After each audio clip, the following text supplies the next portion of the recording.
Hi and welcome to this podcast. I am your host Rafidah. Today I am joined by Nurahmahnia and Airil to discuss about the inequality between the rich and the poor.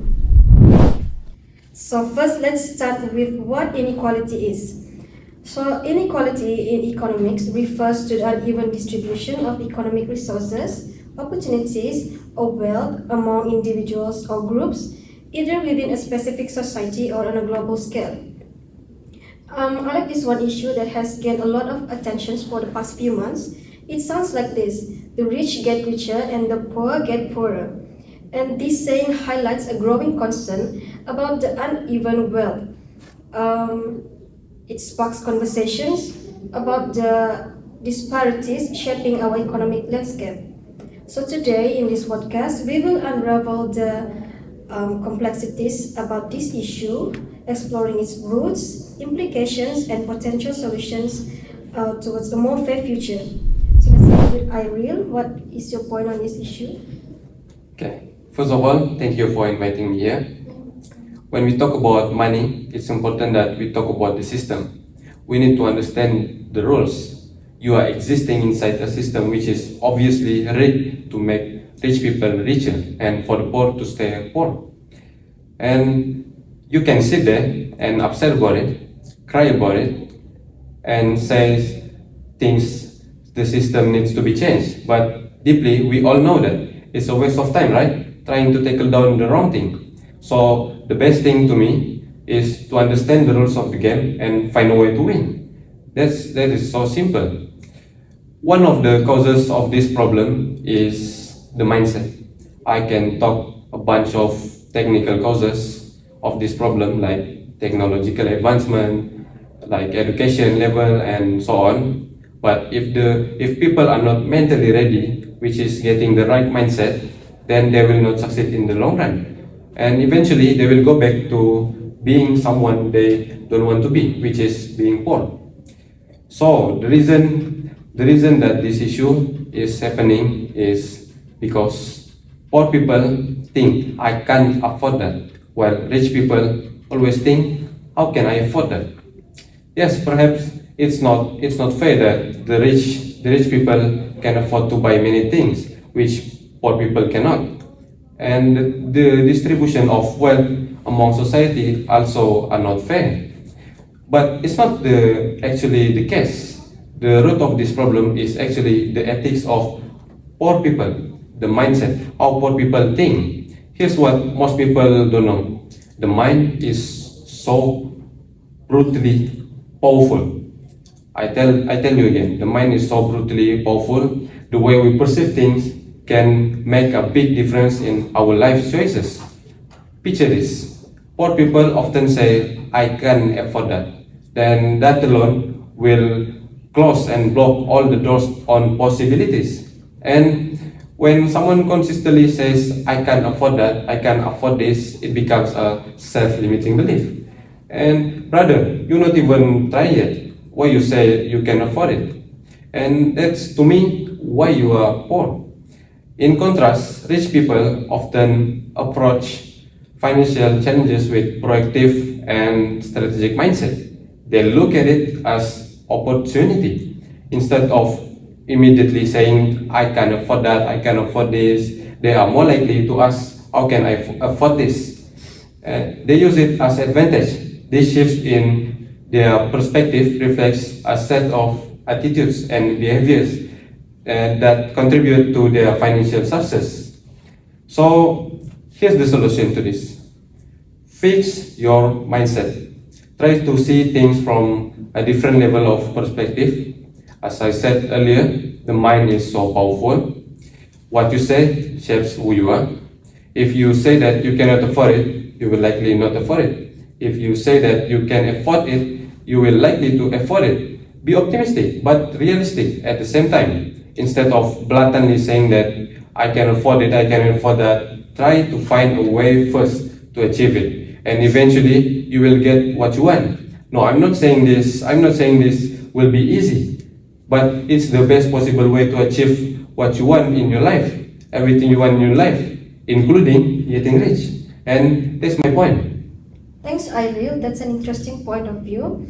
So let's get straight to the second one. We often hear a saying, rich people buy assets while poor people buy liabilities. But what does that really mean? Ramana, can you give explanation to this? Yes, I can. But first, thank you for inviting me today. Rafidah, it's about how you manage your money. Poor people tend to spend their income on things that don't grow their wealth, like luxury item or excessive entertainment. These are liabilities because it depreciates over time. Why I said so? Because things like that fancy car lose its value the moment you drive it off the lot. Now, on the flip side, rich people focus on acquiring assets, investment that generate income or appreciate in value. Things like real estate business or stock that can or other venture that can grow their wealth over time. Can you make it more relatable? How about you give an example? Sounds good. So I will introduce two characters, Mike and Lisa, to illustrate this concept. First, Mike. Mike is significantly struggling financially, but he decided to buy a brand new sport car. It's flashy, however, it's a classic example of liabilities because it's losing its value rapidly. And then we have Lisa. Lisa knows the importance of asset. Instead of a car, she invests in a rental property that can generate steady rental income and has the potential to appreciate over time. So the takeaway here is that rich people prioritize assets, which eventually build their wealth and provide financial stability, right? Right, it's not about depriving yourself from things that you enjoy all your life. It's about making mindful choices with your money. Okay, so what advice would you give to our listeners when it comes to balancing assets and liabilities in their lives? Well, it's crucial to assess your financial decision. Ask yourself if what you are spending on is an asset that will benefit you in the long run or a liability that will drain your finance. Okay, thanks, Ramania. So let's take a short break and we will continue after this.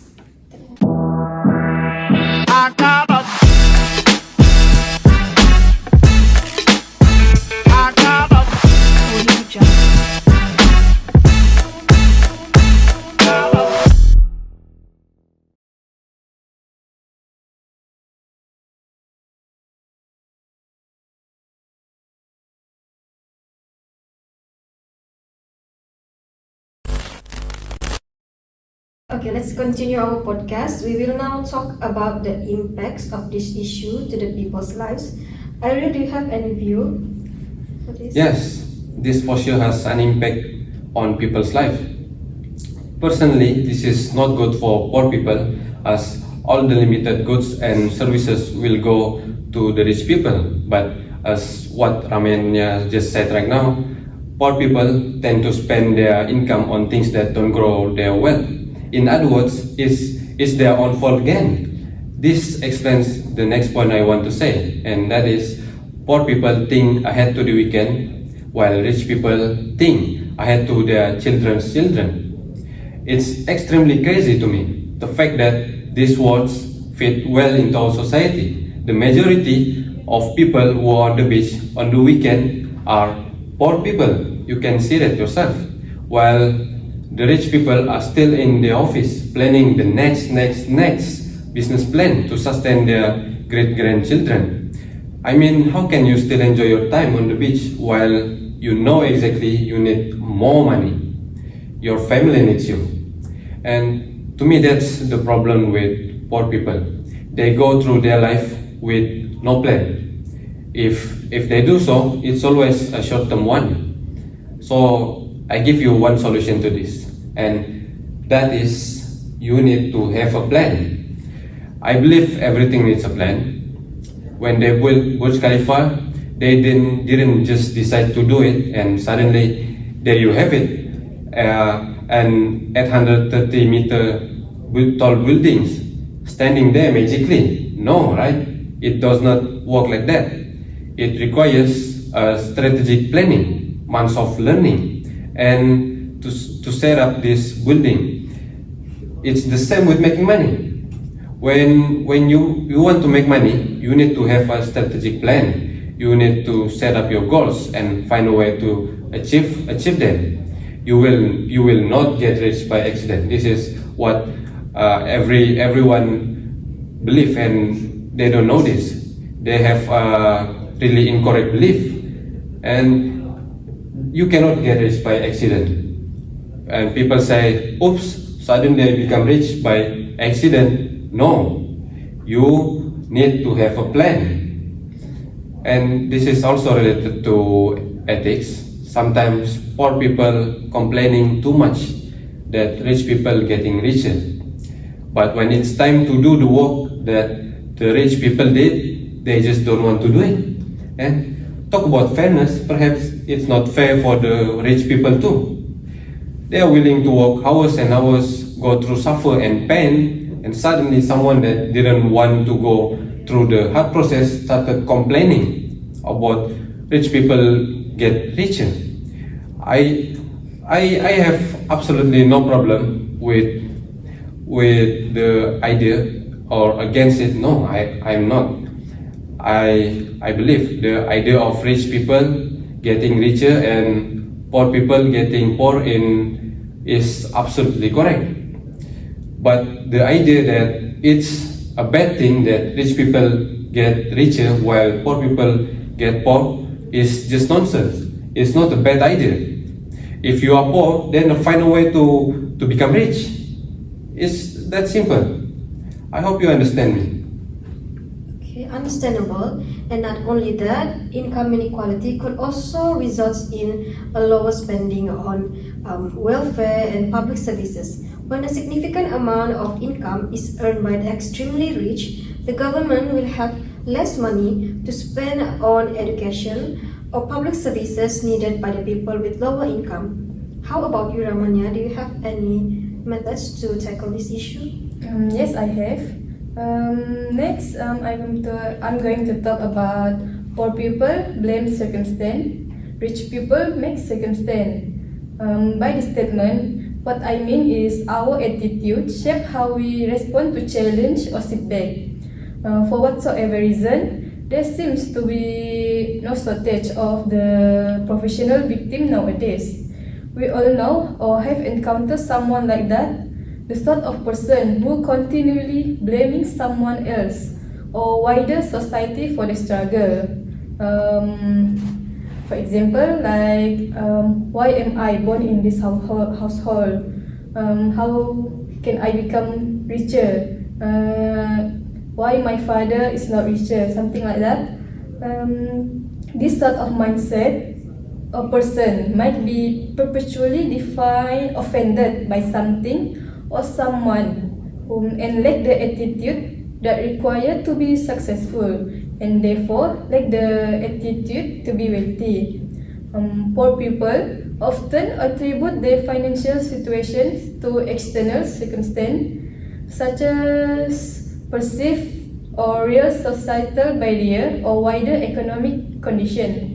On the other hand, the rich people embrace a proactive mindset, taking ownership of their financial destiny. They identify opportunities, overcome obstacles, and persistently strive for success. We can this success on Elon Musk.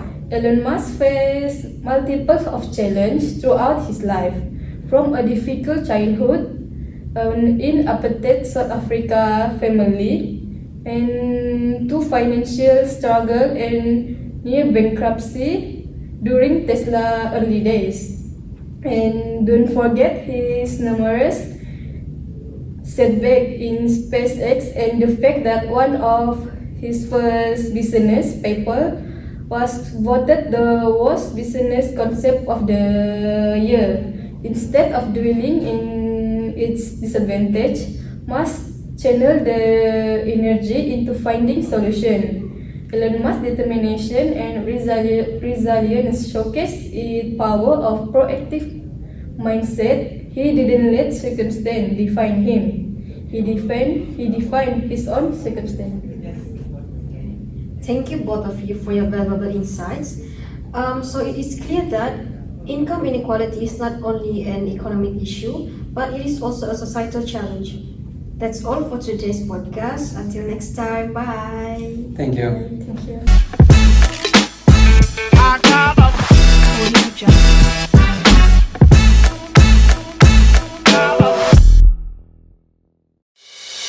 Audio Jungle.